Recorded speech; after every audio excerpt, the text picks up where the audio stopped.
You come into existence not with a bang, but with a soggy, awkward flop. Congratulations, you're born. Right onto the scorching sands of the desert. No comfy hospital bed, no nurse to wrap you in a cozy blanket. Nope, just sand. Hot, scratchy, everywhere sand. Your mom? She's already thinking about what's for dinner. Spoiler alert, it's not you, but don't get cocky. She's seen this whole miracle of life routine too many times to be impressed. You're a baby camel, all legs, wobbles, and confusion. Nature didn't give you the grace of a gazelle or the speed of a cheetah. Nope, you're basically a giraffe that's been assembled incorrectly. But you've got one mission: stand up. Easy, right? Wrong. Your knees are made of spaghetti, your head's too big for your neck, and the desert sun has already decided it's fry an egg on your back o'clock. It's a triple threat of bad luck, and it's all yours. After about 600 failed attempts and one truly embarrassing faceplant, you're up. Victory. But don't celebrate just yet. That's when you hear it. The sound of your mom's voice, except it's not a soothing lullaby. It's more like someone trying to start a broken lawnmower after spilling soda on the engine. Welcome to Camel Speak, a language of grunts, moans, and what can only be described as questionable burps, or maybe the world's worst beatboxing attempt. Your first big challenge?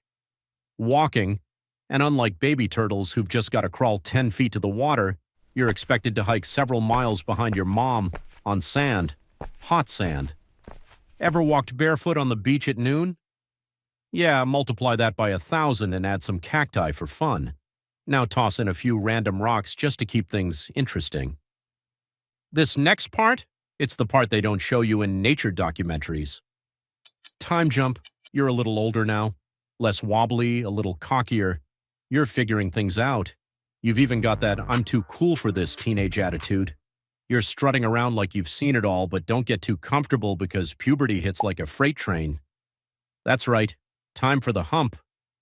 Ah, yes, the infamous hump. People think it's full of water. It's not. It's fat. A big, jiggly, portable fat stack that's basically a survival bank account you're never allowed to cash out. It's like carrying a backpack you're never allowed to take off. Not exactly the natural advantage you'd hope for. But hey, at least you're the only animal that's rocking a portable snack pack. Too bad you can't actually eat it. By now, you're also learning the fine art of desert survival. No water for days? No problem. Just rehydrate later by drinking 40 gallons in one go like a frat bro on a hydration challenge. It's impressive in theory, but in practice, you're just a walking water balloon. And let's be honest, drinking that much water that fast. Probably not as impressive when you're actively sweating it all back out like a broken sprinkler system. It's a cycle of suffering, and you're the star performer. The desert doesn't care about your journey of self-discovery. It's a 24/7 sauna with predators. Jackals, hyenas, and humans, especially humans, are all eager to make your life more difficult.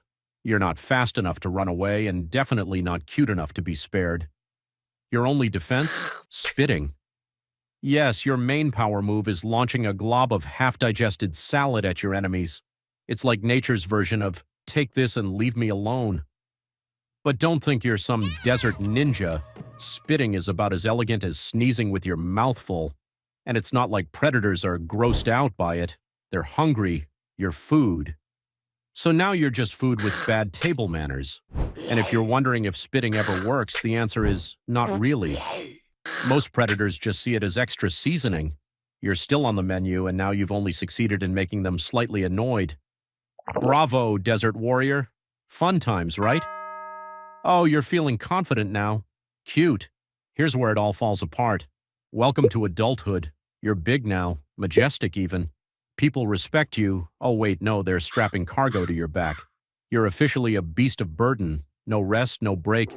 Just hauling spices, silk, and tourists through miles of sand while they complain that it's too hot out here. Yeah, Karen, it's a desert. Want a refund? Talk to Mother Nature. Your daily routine is basically walk, carry, repeat. It's like being a living, breathing forklift, except forklifts get maintenance and a recharge. You get yelled at for being stubborn like it's a personal flaw. Newsflash, you're not stubborn, you're tired. Your feet are burning, your back's one sneeze away from collapse, and you've had enough. If only out-of-order signs worked on camels. Please hit subscribe, because the Camel Union said we need better working conditions. Love life?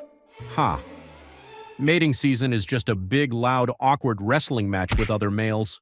You're covered in sweat, grunting like a chainsaw, and if you're lucky, you win the fight. Congrats, now you're allowed to impress the ladies. And by impress, we mean, wait for it, blowing up a weird-looking inflatable sack from your mouth called a dulla. If that's not romance, what is? It's basically the camel version of a look-at-me flex, but instead of muscles, you've got a fleshy balloon hanging out of your face. Impressive? Questionable. So there you are with a balloon hanging out of your mouth looking like you're choking on a pool toy, and somehow this is supposed to win you a mate. If that's not proof nature's got a twisted sense of humor, nothing is. And it's not like the females are swooning either. Most of them are just waiting for the show to be over so they can get back to eating shrubs in peace. Just as you're thinking, hey, I'm doing pretty good. Sorry, nature's got other plans. Old age hits hard. Your joints creak, your back hurts. Carrying cargo for 20 years will do that. And even the humans start calling you stubborn old man. Your teeth wear down until eating cactus feels like chewing gravel, except less satisfying. Your eyes, once sharp, now have the distant gaze of someone who's seen too much and cared too little. At this point, you're just hoping to live long enough to see another sunset without being asked to haul one more bag.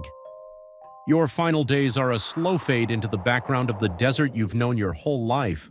No big farewell party, no thank you for your service card, no dramatic last stand against a lion for movie audiences to cheer.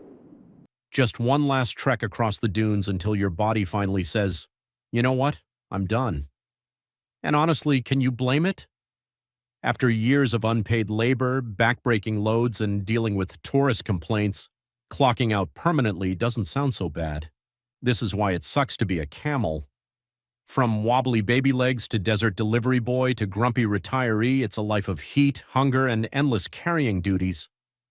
Sure, you're built for it, but just because you're built for something doesn't mean you're happy about it. Every stage of life is a new flavor of struggle, from trying to walk with spaghetti legs as a baby to wrestling with awkward puberty humps, and finally collapsing into old age like a busted shopping cart. So next time you see a camel staring at you with those deadpan eyes, just know they're not curious or mystical. They're tired. Tired of the heat. Tired of carrying other people's stuff. Tired of listening to tourists complain about how bumpy the ride is. Tired of everything. And honestly, same camel. Same.